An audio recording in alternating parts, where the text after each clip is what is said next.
बरसात के दिनों में दिल्ली में सीवर संकट ने अब और भी ज्यादा गंभीर रूप धारण कर लिया है। इससे लोगों को भारी परेशानी का सामना करना पड़ रहा है।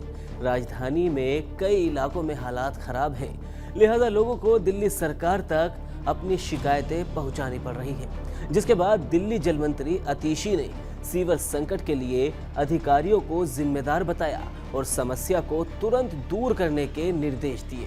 अतीशी ने कहा कि दिल्ली की सड़कों पर सीवर का पानी बह रहा है, गलियों में चलना दूभर हो गया है, लेकिन अधिकारी इस पर कोई ध्यान ही नहीं दे रहे।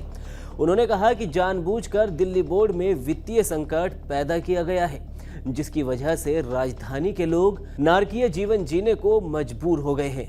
जल मंत्री अतीशी ने इस बीच खुद भी उत्तम नगर के प्रभावित इलाकों का दौरा किया। अतीशी ने निरीक्षण के दौरान पाया कि कई गलियों में सीवर का पानी लगातार बह रहा है।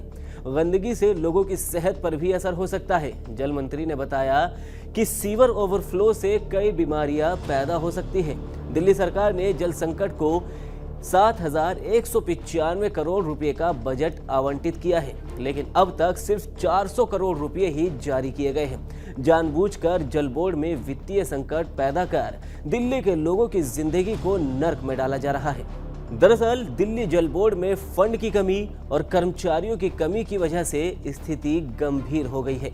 वहीं स्थानीय विधायक का कहना है कि पिछले साल तक इलाके में 73 कॉन्ट्रैक्ट लेबर तैनात थे, लेकिन इस साल केवल 18 लेबर ही बचे हैं। सीवर सफाई के लिए 14 मशीनें थी, जो कि अब घटकर कुल 7 रह गई हैं।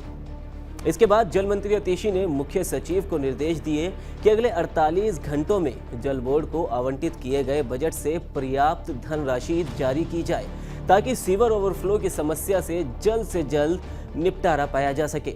अतीशी ने आगे ये भी कहा कि इस संकट के लिए जिम्मेदार अधिकारियों पर सख्त कार्रवाई की जाए और पूरी दिल्ली में उचित संख्या में मैन पावर और मशीनों को भी तैनात किया जाए।